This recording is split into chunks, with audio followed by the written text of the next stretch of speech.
They say legends aren't built overnight, but the Simpsons just destroyed one in 22 minutes. Rolex, the undisputed king of Swiss luxury, has sold the world on a fantasy that each timepiece is a handcrafted relic born in the frosty peaks of Switzerland, touched only by master artisans in spotless white gloves. But in a single episode, America's favorite yellow family pulled back the curtain, revealing that some of those Swiss-made masterpieces might actually be coming from Chinese megafactories. One joke turned into a digital inferno, and when the Rolex CEO saw it, he allegedly screamed, "I will sue a cartoon." What followed was not just a PR disaster. It was the collapse of an illusion decades in the making. Let's break down how The Simpsons accidentally sparked the biggest credibility crisis in luxury watch history, and why Rolex may never recover. I grew up believing a Rolex was a rite of passage. It was more than a watch. It was a coronation. Presidents wore them. Movie stars flashed them on red carpets. Wall Street titans clinked them over bourbon. Swiss-made wasn't just a label. It was scripture, precision, purity, prestige. The mountain fresh waters of Geneva, whispering craftsmanship through every tick. Owning a Rolex was like joining a secret society of elegance.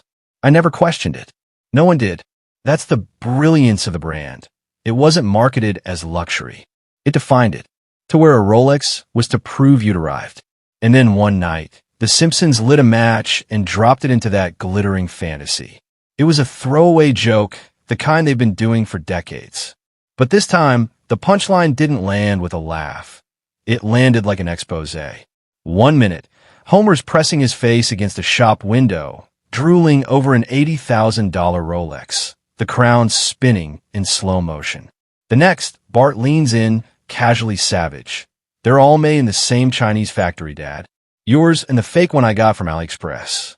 I felt the air leave my lungs. That wasn't just satire. It was a public unmasking. Within hours, the clip was everywhere. TikToks dissected it frame by frame. Reaction YouTubers paused, zoomed, and double-checked their own wrists. Twitter was ruthless. The memes were instant. Rolex logos photoshopped onto knockoff mall kiosks. Swiss-made labels slapped on dumpling steamers.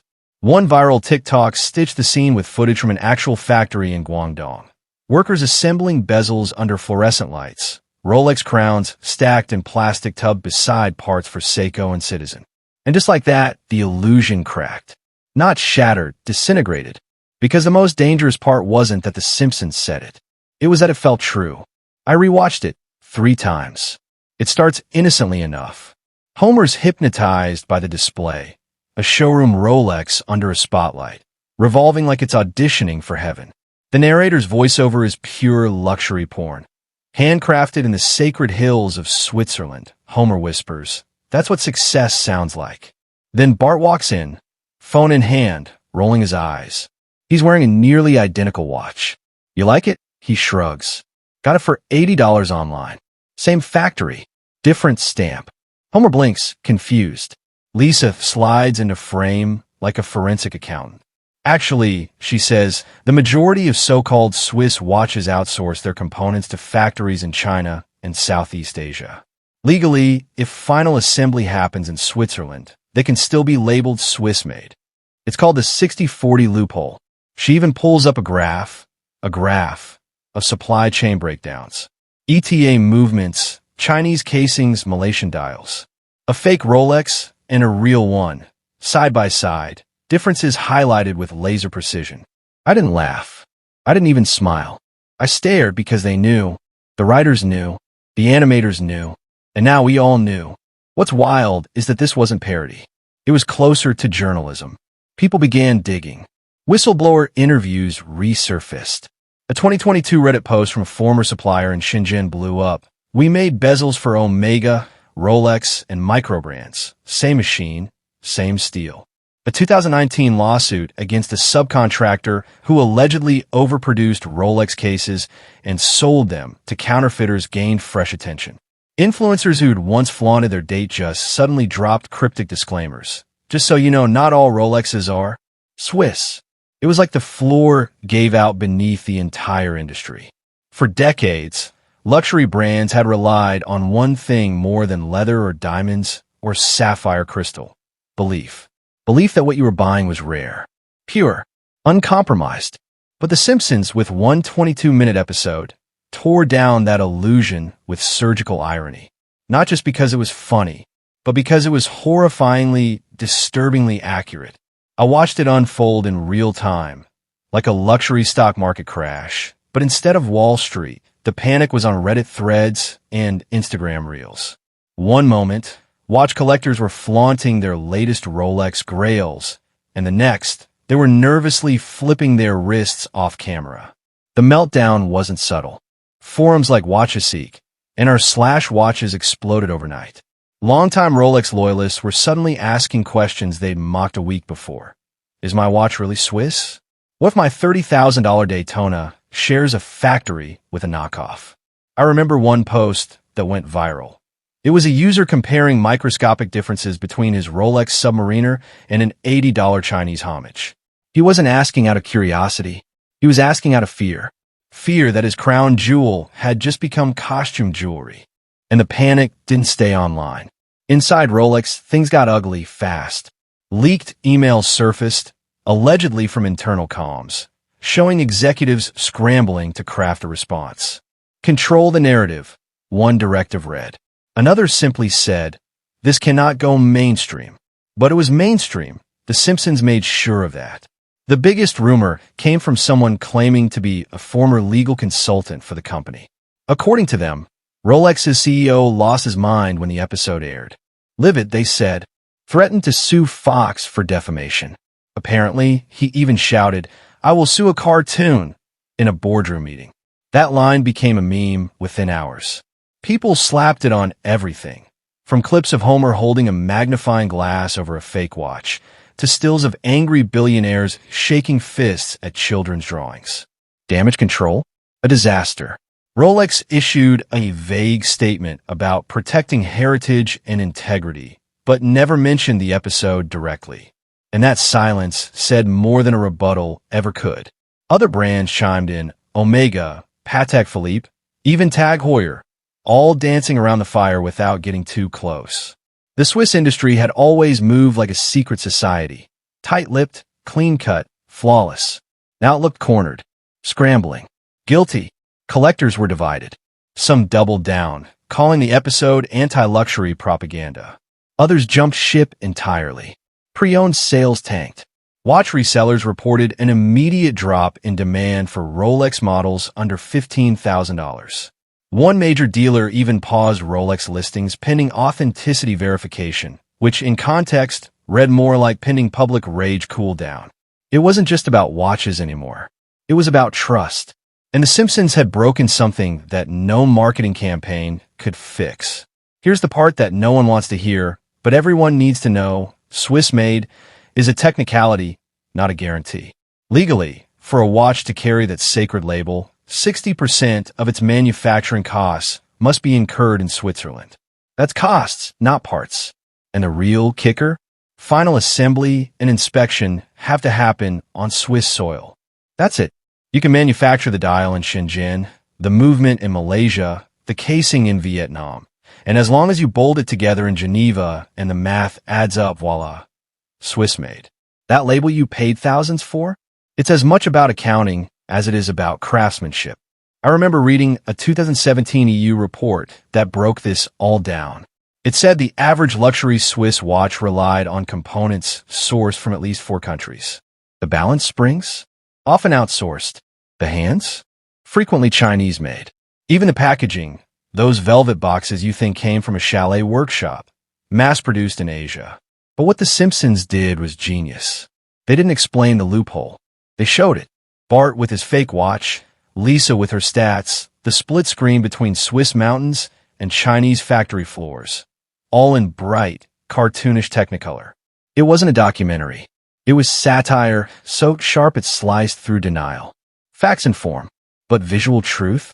That sticks. You can argue with a news article. You can nitpick a report. But you can't unsee Bart standing next to Homer, both wearing nearly identical watches. One real, one fake. Both born from the same conveyor belt. That image did what decades of quiet whistleblowers couldn't.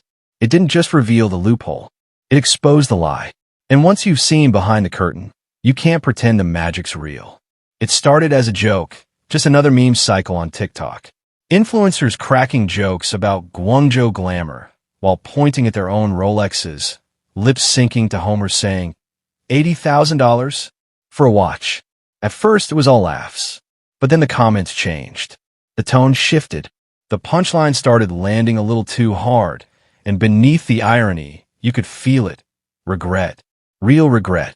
Watch influencers. The same ones who built their careers unboxing Rolexes and flexing iced-out wrist shots, turned. One by one, they started dropping disclaimers, almost like apologies. I still respect the craftsmanship, they'd say, but I'm definitely reconsidering my next purchase. A few even posted side-by-side videos of their watches next to factory footage from China, asking their followers, did we all just get played? The comment sections were brutal. So, basically, I bought a Chinese watch for Swiss money. My Rolex is worth less than my Casio now. At least Casio doesn't lie. I'd rather wear a Seiko and sleep at night. Red carpet events didn't escape the fallout either. Paparazzi shots of celebrities sporting luxury timepieces became instant meme bait. One viral clip stitched together red carpet footage with Bart's voiceover. You paid how much for that? They make those in the same place as the fakes. Suddenly, Zendaya's classic Rolex wasn't just a flex, it was a punchline. The same with Drake, Rihanna, even Timothée Chalamet. The internet wasn't just roasting them. It was mocking an entire ecosystem. And then came the rallying cry, $80,000 for Guangzhou glamour. A phrase born in a meme comment, then printed on t-shirts, etched into parody NFTs, used in explainer threads and takedown videos. People weren't just calling out Rolex anymore. They were calling out the whole fantasy of untouchable luxury. They were done with the smoke and mirrors. Because when you strip away the Swiss Alps backdrops, the meticulous lighting, the velvet-lined safes, what's left is a factory line halfway across the world, churning out parts like any other mass production facility. No hand-stitched legacy. No sacred tradition. Just outsourced precision wearing a heritage mask. Public trust wasn't just damaged, it was gutted. Rolex didn't just lose buyers. It lost believers. Rolex tried to fix it. But every move they made only dug the hole deeper. Their first phase? Legal threats. Classic corporate muscle flex.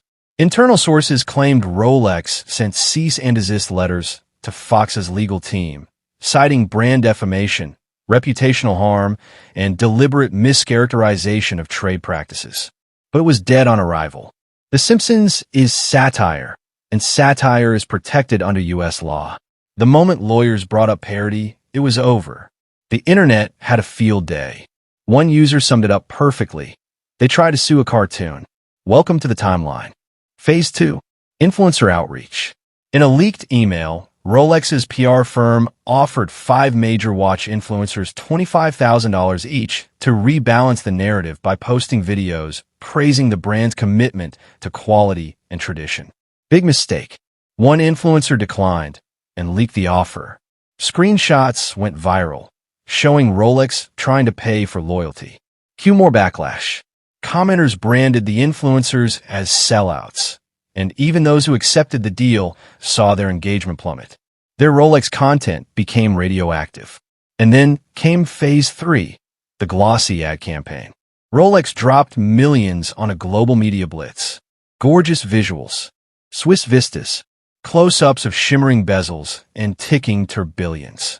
Narration about timeless heritage and unparalleled devotion to detail. But the internet wasn't buying it. Not anymore. Within hours, the ads were repurposed into TikTok stitches and YouTube edits. Side-by-side clips showed Rolex's dreamy visuals contrasted with the Simpsons factory scene. One viral TikTok played the Rolex ad narration over Bart smirking in a Guangzhou warehouse. The hashtag Swiss myth surged. The more Rolex tried to control the narrative, the more it spiraled out of their hands. Because the truth wasn't in their script anymore.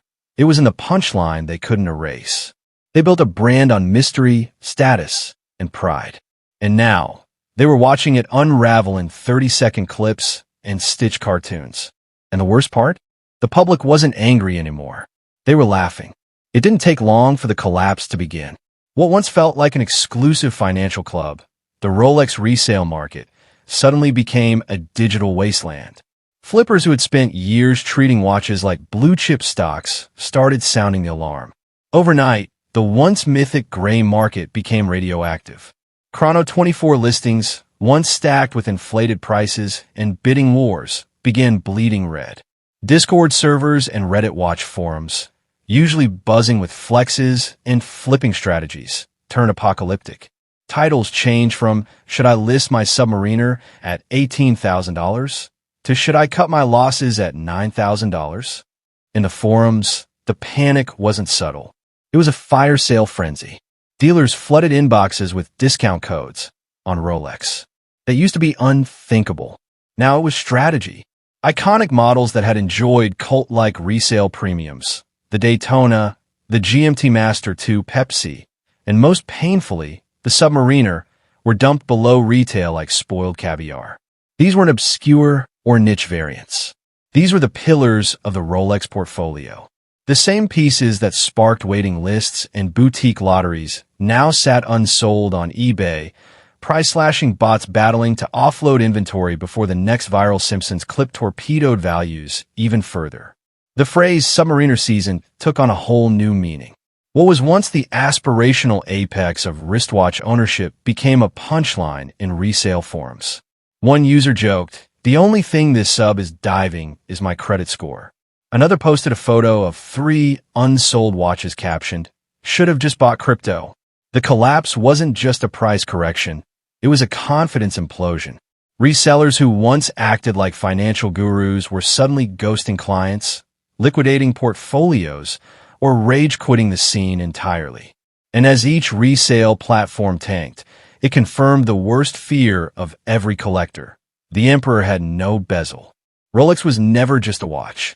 For many, it was a symbol, a rite of passage, a reward, a hedge against inflation, a portable asset, a generational heirloom that could supposedly outlast recessions, divorces, even time itself. Fathers passed them to sons. Entrepreneurs bought them after their first million. College grads wore them to job interviews to signal ambition. Every tick of that crown on your wrist whispered the same thing. You made it. But The Simpsons shattered that illusion with one scene. It didn't scream. It smirked. It didn't rant. It revealed. In less than 20 seconds, Bart made it clear. These watches? They're made in the same factory as the fakes.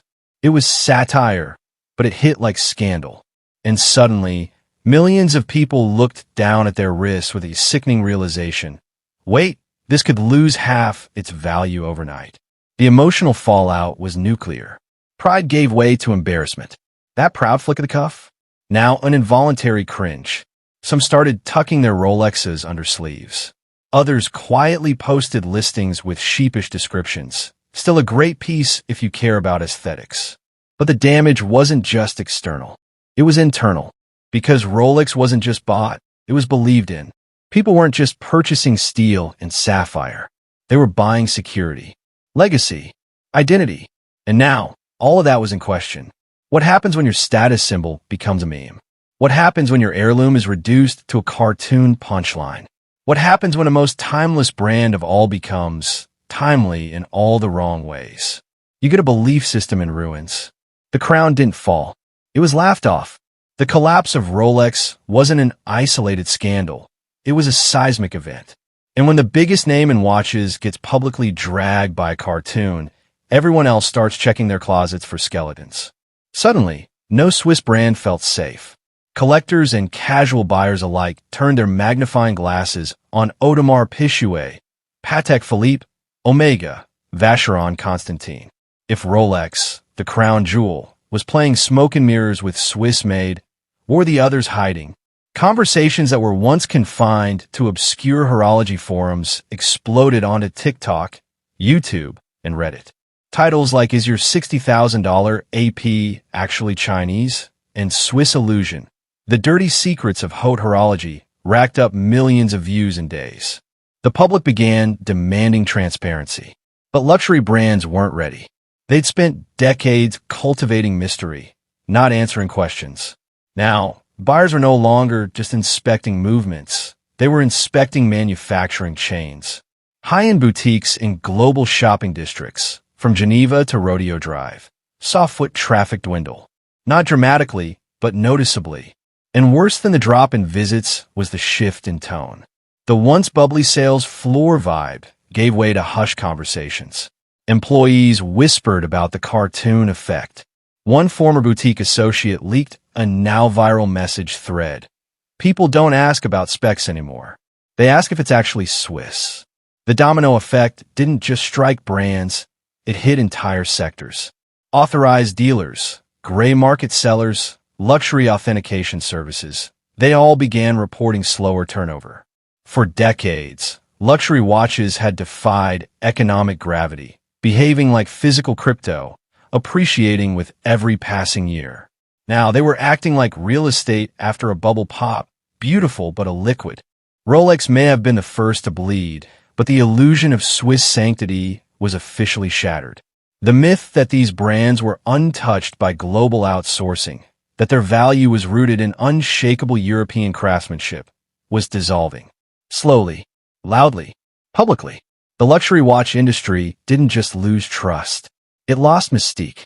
And in this game, mystique was everything. It's ironic, isn't it? After 100 years of marketing, myth-making, and manufacturing spin, it took a 22-minute cartoon to spark the unraveling. Not an expose, not a whistleblower, a joke, a punchline. One smirking middle schooler holding two identical watches and casually exposing a billion-dollar lie. The Simpsons didn't just parody a brand. They pierced its armor. They turned the luxury watch world's most sacred cow into viral steak. And once the internet smelled blood, there was no putting it back in a box. Memes outpaced press releases. Jokes replaced ad campaigns. TikToks did more damage than lawsuits could contain. In the digital age, no brand is too old, too rich, or too revered to be taken down by a single moment. Legacy doesn't protect you. Price tag doesn't shield you. Even a century of dominance can crumble if you lose the story. And sometimes the only thing it takes to torch a global legacy is Bart Simpson holding two watches and that smug little smirk that says, "You've been had."